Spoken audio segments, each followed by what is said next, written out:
السلام عليكم ورحمة الله وبركاته. أسعد الله أوقاتكم بكل خير أبنائي الطلاب. دعونا الآن ننطلق في درس جديد من دروس الفيزياء. أعزائي الطلاب، سنقوم اليوم بدراسة المعادلة الأولى في الحركة المعجلة بانتظام وفي خط مستقيم. وهذه المعادلة أبنائي الطلاب تربط بين السرعة النهائية v أي السرعة بعد زمن والزمن، وسوف أتوصل إلى هذه المعادلة من خلال مثال بسيط. الآن لنفترض أن سيارة بدأت حركتها من سكون وتحركت بخط مستقيم وبعجلة تسارع منتظمة مقدارها 5 متر على الثاني تربيع. ما معنى أن العجلة 5 متر على الثاني تربيع؟ يعني أن سرعة السيارة ستزداد بمقدار 5 متر على الثانية كل ثانية، وبالتالي فإن سرعة السيارة بعد ثانية ستكون 5 متر على الثانية، بعد ثانيتين 10 متر على الثاني، بعد 3 ثواني العجلة 5، انتبهوا سنزيد 5، وبالتالي 15 متر لكل ثاني. في الثانية الرابعة أي سنزيد 5 على 15 فتصبح 20 متر لكل ثانية. إذن هذه السيارة تتحرك بخط مستقيم وبعجلة تسارع منتظمة مقدارها 5 متر على الثاني تربيع. إذن أبناء الطلاب V0 كانت 0، إذن V1 تساوي كم؟ 5، V2 تساوي 10، V3 تساوي كم؟ 15، V4 تساوي 20. لاحظوا معي أبناء الطلاب، سأقوم بالحركة التالية. إذن 5 ألا تساوي 0 زائد 5 ضرب 1، والعشرة ألا تساوي 0 زائد 5 ضرب 2، وال15 ألا تساوي 0 زائد 5 ضرب 3، 20 أليست هي 0 زائد 5 ضرب 4. لاحظوا معي هنا بالنسبة للزمن كان هنا ثانية، هنا بعد ثانيتين، هنا بعد 3 ثواني، هنا بعد 4 ثواني. لاحظوا معي أبناء الطلاب، هنا لدينا 0 وهنا 5 وهنا 1 2 3 4. لاحظوا أن 0 هو عبارة عن السرعة الابتدائية إذا V0، وال5 هي العجلة، وهنا 1 2 3 4 عبارة عن الزمن. إذن نستطيع أن نقول أن V تساوي إلى V0 زائد A في T، وهذه هي المعادلة الأولى في الحركة المعجلة بانتظام في خط مستقيم، وهي العلاقة التي تربط بين السرعة والزمن، ونستخدمها لإيجاد السرعة بعد زمن. لنفترض أن جسما يتحرك بخط مستقيم وبسرعة v، ثم أخذت سرعته بالازدياد بانتظام بمعدل زمني ثابت، وحافظ هذا الجسم على هذا المعدل في تغير سرعته، فإن سرعته بعد زمن t ستكون v تساوي V0 سرعته الابتدائية زائد دلتا V، وهو مقدار تغير سرعته خلال هذا الفاصل الزمني، أي أن سرعته بعد زمن V تساوي سرعته الابتدائية زائد مقدار تغير هذه السرعة خلال الزمن المحدد. لكن أبناء الطلاب، درسنا سابقا أن العجلة A تساوي تغير دلتا V، تغير السرعة على الزمن، إذن A تساوي دلتا V على T، ومنه فإن دلتا V أي مقدار تغير السرعة خلال فاصل زمني يساوي إلى A في T أي العجلة في الزمن.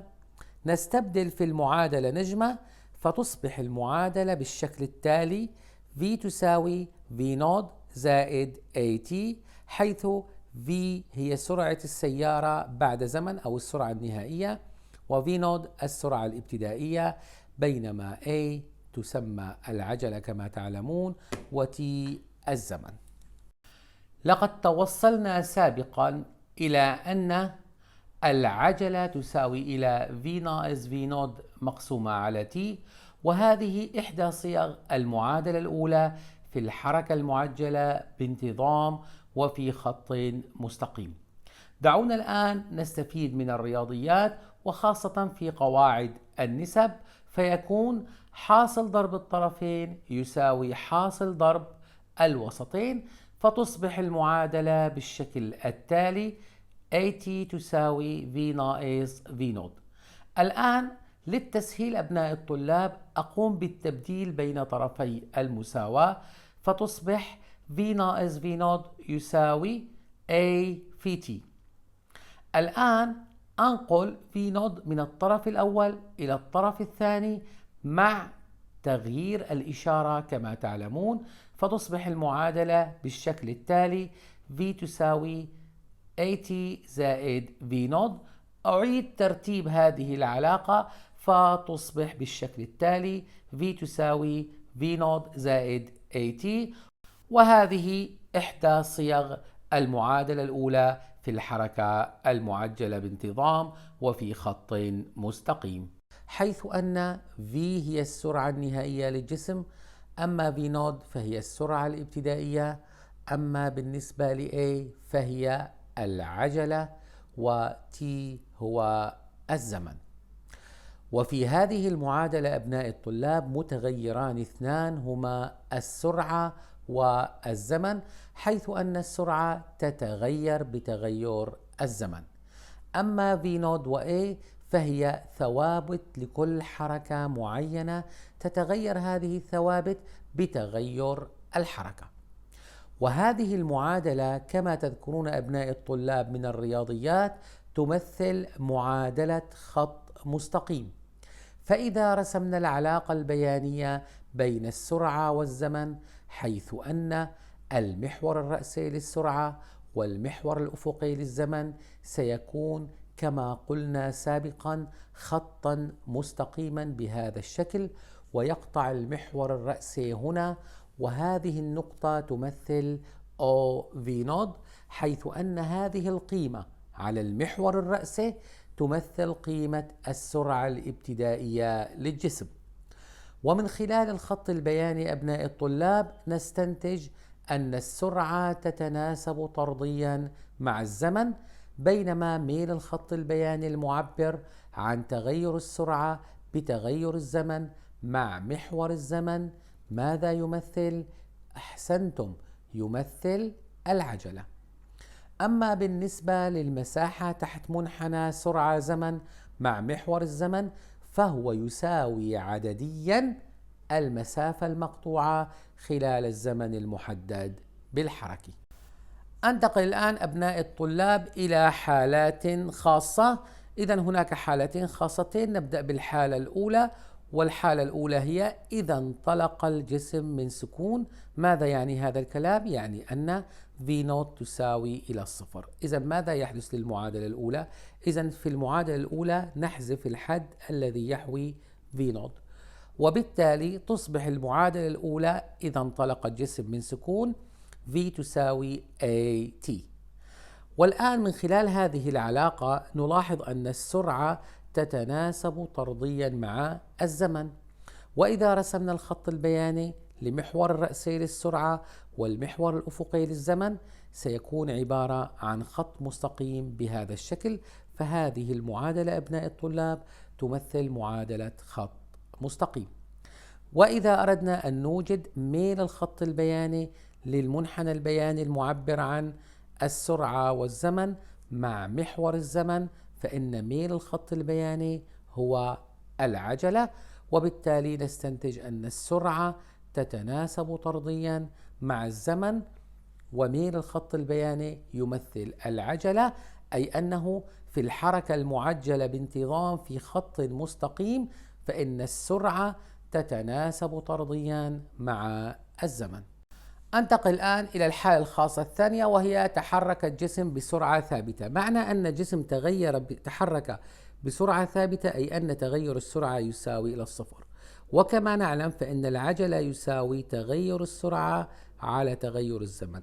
إذا كان تغير السرعة يساوي الصفر فالعجلة يساوي الصفر، أي أن الجسم هنا عندما يتحرك بسرعة ثابتة فإن العجلة تساوي إلى الصفر. دعونا الآن نعوض في العلاقة الأولى، وبالتالي بما أن العجلة تساوي الصفر فهذا الحد يختفي، يتبقى أن V تساوي V نوت. وإذا رسمنا العلاقة البيانية بين السرعة والزمن فسيكون خط مستقيم موازي لمحور الزمن. إذن أبناء الطلاب، عندما يتحرك الجسم بخط مستقيم وبسرعة ثابتة، هذا هو الخط البياني المعبر عن ماذا؟ عن تغير السرعة بتغير الزمن، وهنا السرعة ثابتة. لاحظوا أبناء الطلاب، قلنا سابقا أن ميل الخط البياني السرعة زمن يمثل العجلة، طبعا ميله بالنسبة لمحور الزمن، لكن هنا عندما كانت السرعة ثابتة فإن الخط البياني موازي لمحور الزمن، وبالتالي فإن ميل الخط البياني بالنسبة للزمن يساوي إلى الصفر. إذا بما أن الميل يساوي إلى الصفر وميل الخط البياني VT يمثل العجلة، إذا العجلة تساوي إلى الصفر. هنا قد نتعرض إلى سؤال مهم جدا.